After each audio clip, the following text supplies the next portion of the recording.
Could you believe that one of the most notorious slave markets in the world has turned into an Oriental fairyland?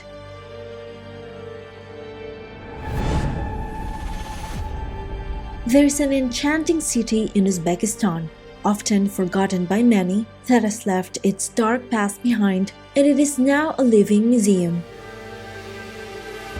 Stepping inside its old walls feels like traveling back into a tale from the most vibrant days of the Silk Road. Khiva is located in the southwest of this former Soviet republic. Surrounded by arid deserts, this oasis ancient city hosted travelers that crossed Central Asia along the centuries. Its feared fame in the slave trade came to an end with the Russian annexation in 1873. For decades to come, Khiva stayed dormant, but with Uzbekistan's independence, its unique architecture and colorful markets are once again welcoming those seeking for the spirit of a true Silk Road experience. We're Rain and Channel, always doing our best to bring you real content. Subscribe to our channel and join us in our 6-part travel series of Uzbekistan.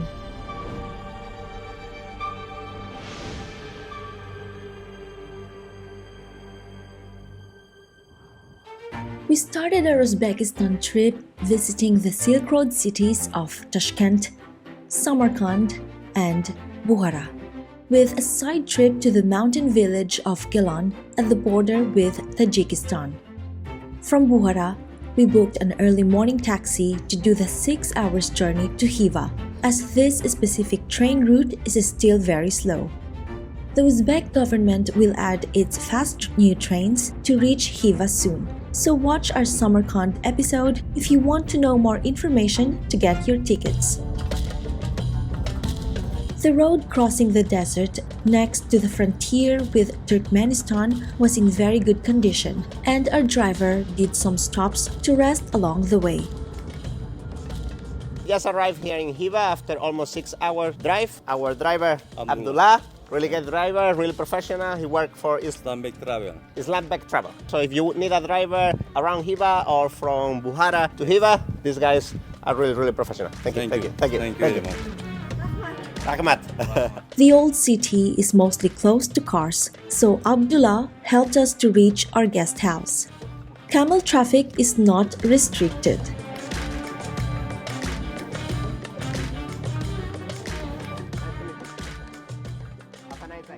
We chose a cozy guest house for our stay in Khiva. This accommodation, situated in a traditional but nicely renovated historic building, is run by a very attentive and friendly local family. Our spotless rooms was very spacious, with some pretty local decoration and comfortable beds. It had a small but clean and sweet bathroom too. Chano spends long hours finding hotels with the best views in our trips, and this guest house has absolutely one of the most stunning panoramas over Khiva. The owners of the guest house have really built a wonderful terrace for their lucky guests. We just finished checking in our guest house, and as you can see from my background, this is the main reason why we chose this accommodation. This city is surreal. It feels like I'm in a movie set or I just traveled back on time. Staying at the heart of the walled city of Khiva, also known as Itchan Kala, is for us a must to immerse totally in this fascinating place. While passing across the street bazaars, the soul of the Silk Road trading days is immediately perceived. In Khiva, we saw mostly local tourists, as this city is not yet well visited by foreigners like Samarkand or Bukhara.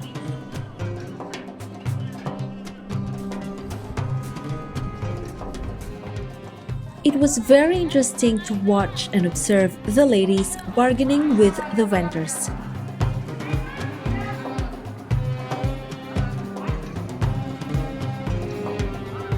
Even if we barely buy souvenirs when we travel, we absolutely loved seeing all the beautiful Uzbek products in the markets. It's so impressive how they still do their traditional way of making their walls. It's made from mud and hay. They call it hay. Yes. And probably I will do my house like this as well. Yeah.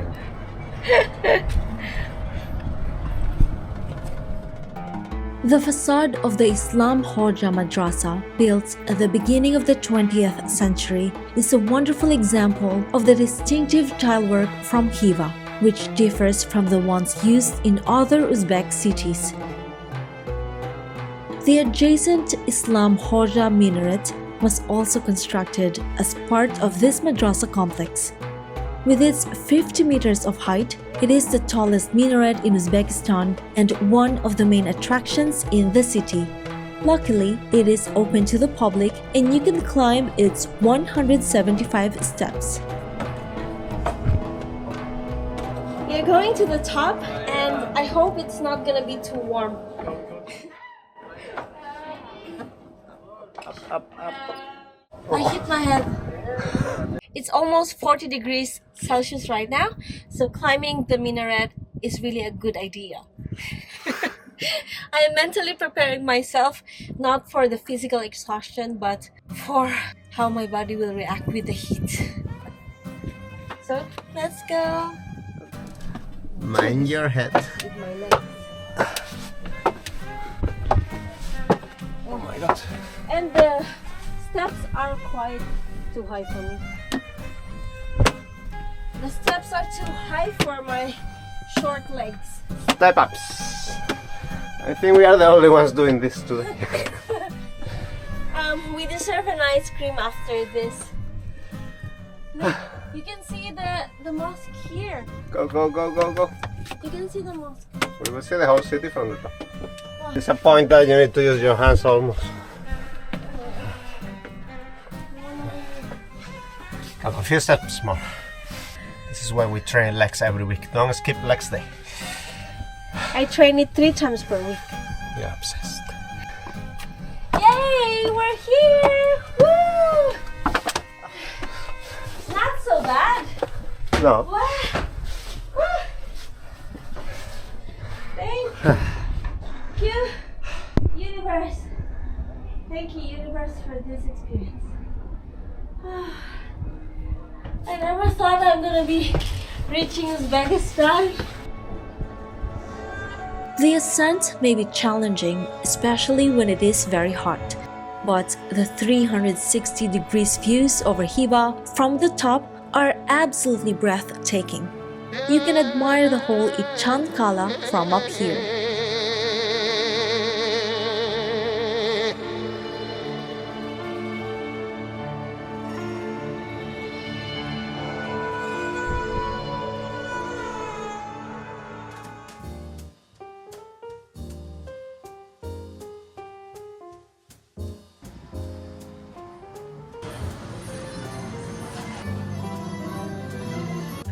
On our first day in Khiva, we're gonna keep trying more traditional Uzbek foods. Here we have egg dumplings, pumpkin dumplings, and soup with rice, beef, and vegetables in it.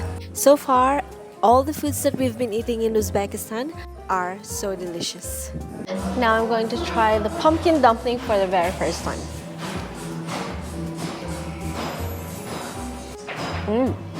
This is very interesting. The pumpkin is so soft. It's sweet. I didn't know that you can put pumpkin in your dumplings. I love it. I'm gonna start with the soup. It's extremely warm outside, 37 degrees today. So sometimes it's good to eat something warm to compensate. This one is really good. You can really feel the meat blending with the vegetables, and the rice is perfect. All the soups in Uzbekistan are delicious. We really like them.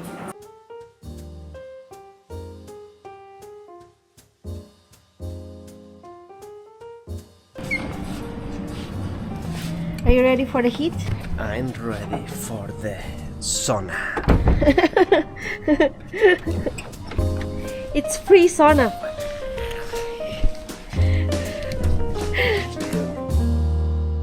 After lunch, we headed to the Pahlavan Mahmoud Mausoleum, situated just between our hotel and the Islam Khoja Minaret. This memorial monument was originally built in 1664 over the grave of Pahlavan Mahmoud, a local poet, Sufi teacher, and wrestling champion who lived during the Mongol rule over Uzbekistan and died at the beginning of the 14th century. His historical relevance proves that physical skills and mental development are both possible with the proper discipline and dedication. He is the patron of Khiva, and he is venerated as a saint in Central Asia, so be respectful when you visit this place and follow the dressing rules. Along the 18th and 19th centuries, several Khans and their relatives were buried in this complex, which was extended with tombs, madrasas, mosques, and other buildings to host the numerous pilgrims that came here to pay their respects to Pahlavan Mahmoud. The interior of the mausoleum, with its marvelous, intricate decoration of white and blue tiles, is an absolute masterpiece of the craftsmen of Khiva.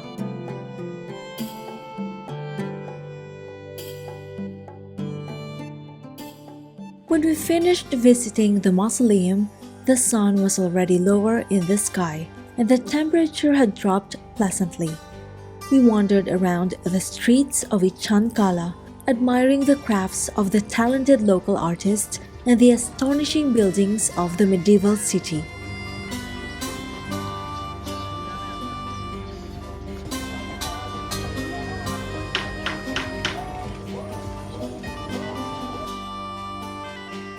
When in Khiva, there is a monument that immediately attracts the attention. The Kalta Minor is one of the most unique minarets in Uzbekistan.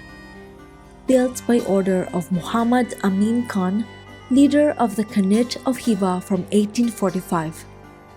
Its construction started in 1852, and it was conceived with the idea of becoming the tallest minaret in the Muslim world.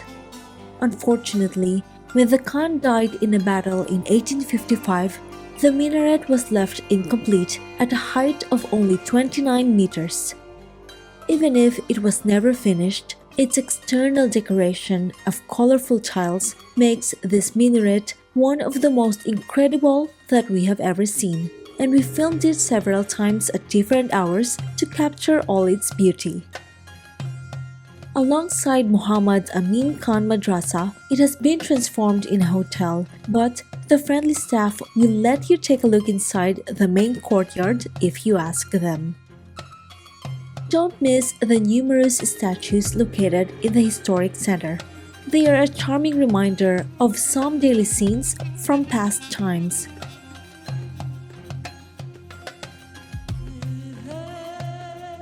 We were also very lucky to come across a street performance of folklore music with the artists wearing traditional clothing.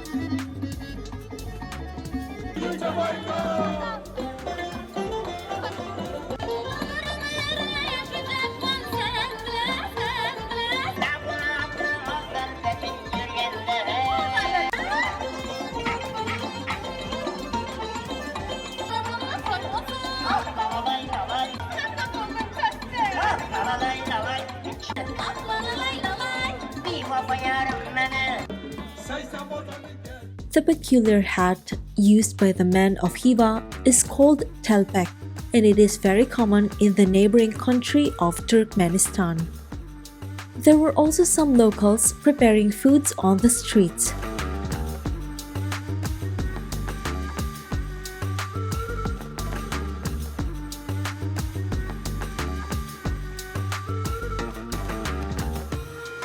Overall, the ambience in Khiva was full of joy and positive vibes.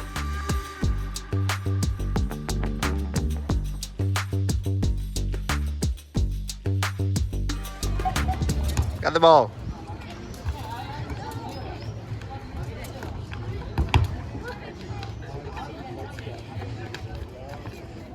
Come on, Real Madrid! Al Madrid! To end our perfect day, Chano booked the best table in the restaurant with the best view over Khiva. He contacted the Terrasa restaurant around 2 months before our trip, as he wanted to be sure that we would have the best position to place our tripods, while still being able to enjoy our dinner. Being able to taste delicious and affordable Uzbek cuisine facing this panorama with the sunset exploding in vibrant colors in the background made us feel like in a dream hard to describe with words.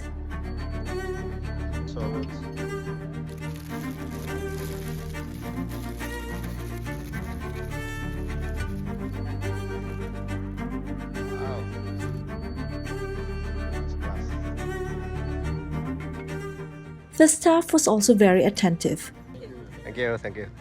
All the dishes that we ordered were delicious, and eating here is worth it only for the food itself.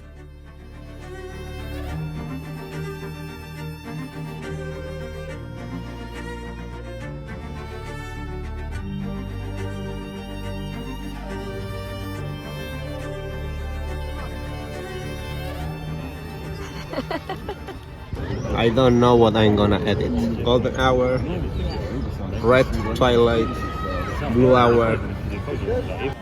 Edit everything.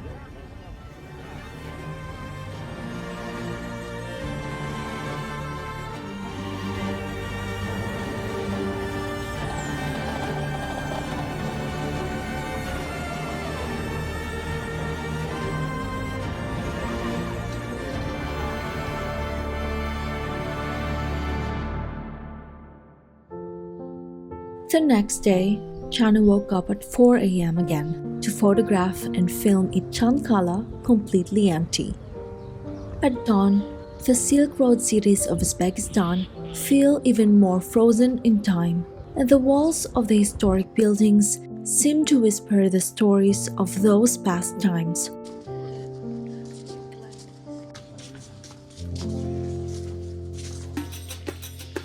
I joined Chano around 7 a.m. as he had planned to include me with my green dress in some of his compositions.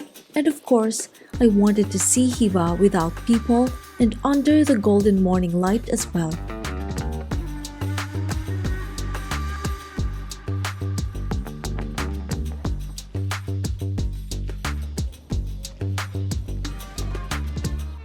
We then returned to the guest house to eat our breakfast. The breakfast in this guest house is abundant. While we were eating, we thought it's already all there. But the owner of the guest house keeps coming to put more food in our plate.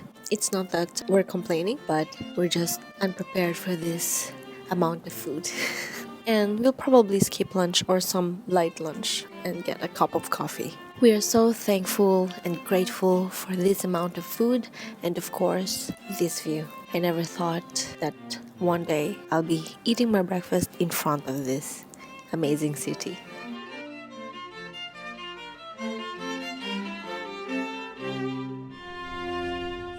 After breakfast, we walked for only 5 minutes to the Tash Khovli Palace. It's our second day in Khiva and we bought the museum pass for the old city. Includes most of the monuments of the historic complex. Yesterday we visited those that were not included. So the heat today is quite unbearable. 35 degrees right now, up to 41 later on. Hopefully we survive. This 19th century palatial complex, also known as the Stone Palace, was built by Allakuli Khan as his official residence. The exquisite decoration of its courtyards, with the mesmerizing patterns of its white and blue ceramic tiles and carved wooden components, makes this place another must-visit attraction in Khiva. The palace is divided in different areas, connected by labyrinthine corridors and rooms. Don't miss the harem, located in the northern part of the complex, but accessible only by a different entrance, so you have to go out to the street and enter the palace again from a different gate. Take your time to admire all the ornate details of the painted ceilings, elaborate columns, and fine furniture found in this symbol of the unique Khwarezmian architectural style. In front of the palace, the Allakuli Khan Theme Market is another fantastic place to purchase some local crafts, but without the heat of the street bazaars. My mom loved the beautiful ceramic cups that she had seen on my social media posts of Uzbekistan during our trip, so we had to find one for her. This friendly local vendor helped us choose a design from Khiva, but he explained that the ceramics were crafted in a nearby village, which is part of the same region. Situated just 5 minutes walking away from the Tash Khovli Palace and also included in the Itchan Kala Museum Pass, the Juma Mosque, whose name means Friday Mosque, was the next location in our itinerary. It was first built in the 10th century, but in the 19th century, it was rebuilt into its current appearance. The huge interior of this unusual brick building has a flat roof, which is supported by 212 beautifully carved wooden columns, which have different decoration, age, and form. Glass skylights allow the sun to shine into the mosque, creating a stunning contrast of shadow and brightness. This mosque is located at the heart of the historic center, on the road that connects the west and east gates of the walled city. The cool interior of the Juma Mosque is a much appreciated escape from the desert heat.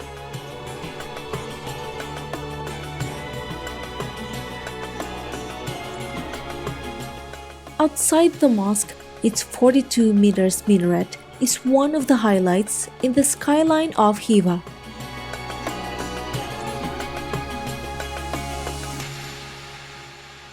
We chose the tea house Mirza Boshi for our lunch. The interior was very fresh with air conditioning. We are now inside the restaurant.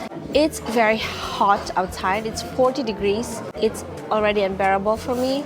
So after lunch, I'm just gonna go back to the hotel and rest. There's still so many places to see, but it's not safe to be walking around under the sun. But Chano is a bit crazy, so he's gonna keep exploring and take videos of the places. I will see them when the sun goes down. So before I go out and melt, this may be my last meal. We chose more local dishes. This is kebab from this area where Khiva is located. And then over here we have another Uzbek dish that we haven't tried yet. It's becoming harder to find new dishes, but they still have a lot of variety. It has flavor, the meat is a little bit harsh. This is quite similar to the small steaks that they sell in Ireland. Let's see with this.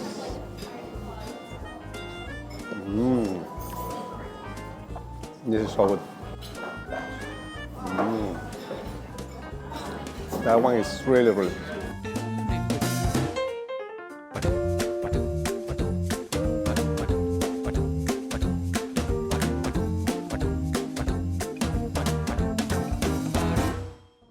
Despite the heat, Chano went to film two of the most beautiful madrasas in Khiva. The access to the Kutlug Murad Inaq Madrasa is included in the museum pass. Inside the building, you can admire some local paintings. And in the evening, a local family performs an acrobatic show in the courtyard. The Allakuli Khan Madrasa is located exactly in front of the previous one. The courtyard of this madrasa is currently closed, but in its entrance area, there's a carpet workshop with free entrance. In here, you can see how the locals of Khiva create their worldwide famous Turkic rugs.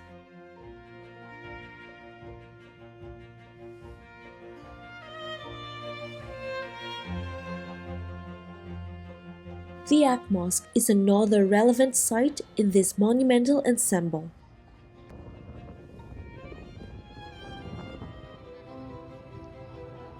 Chanu had planned to film all the gates of Itchan Kala next, but at this point, the hot temperatures were starting to take its toll, and he could only make it to the west gate.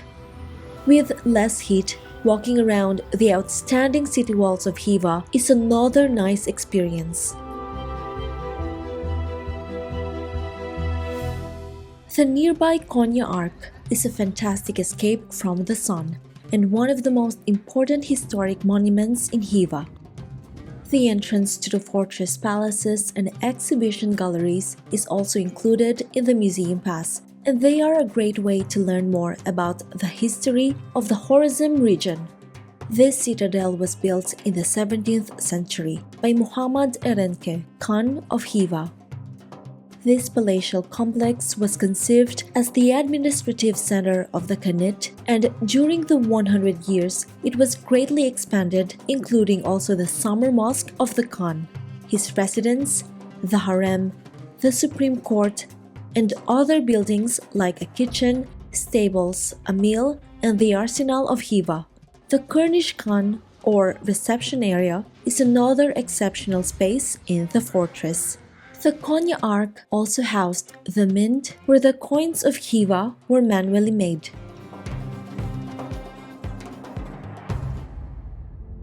At 7 p.m., when the sun was low enough to finally let the desert heat dissipate, I joined Jano for a last sunset in Khiva.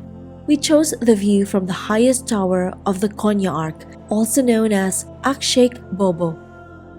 Used in the past as a watchtower, the access up here is not included in the museum pass, but it offers some of the best views over Itchan Kala, the walls, and even the newer part of the city.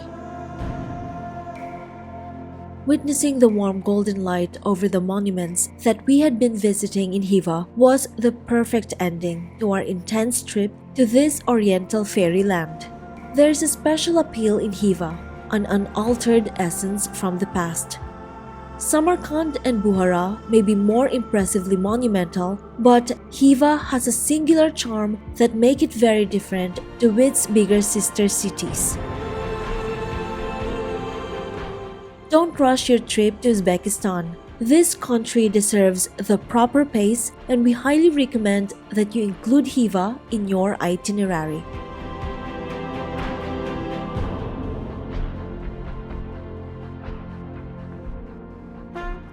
So I survived the heat while Rain was taking her lawn, and now we are in the same restaurant. We have ordered some kofta. We had this in Turkey a few times because we really love it, the meat with the cheese blended inside.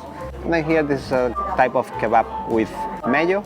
It looks really good as well. So I'm gonna try this. I already know it's gonna be good.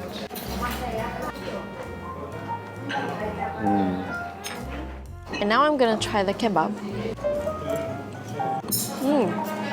The meat is tender. The sauce tastes very creamy. So we're gonna eat our dinner quickly, go back to our accommodation, shower, and we're gonna wake up early because we have a flight to catch to Tashkent.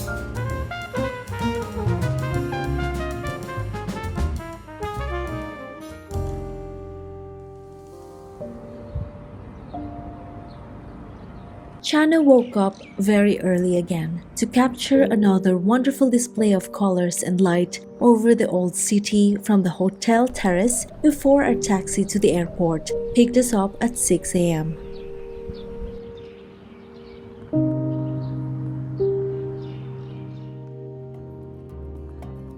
We had booked the taxi from Khiva to Urgench Airport with our guest house in advance. This is the closest airport to Khiva, and a 1 hour 20-minute flight from here is the fastest and more comfortable way to return to Tashkent. That ends the 5th episode of our Uzbekistan travel series. Please subscribe to our channel to support us and to follow our upcoming adventures.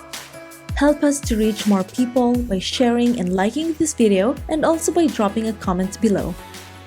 Don't miss our next episode, because we will show you the majestic mountains near Tashkent. Next stop, Shimgan, the Alps of Uzbekistan in a budget. Thank you so much for joining us. Until next time, keep exploring, rain or shine.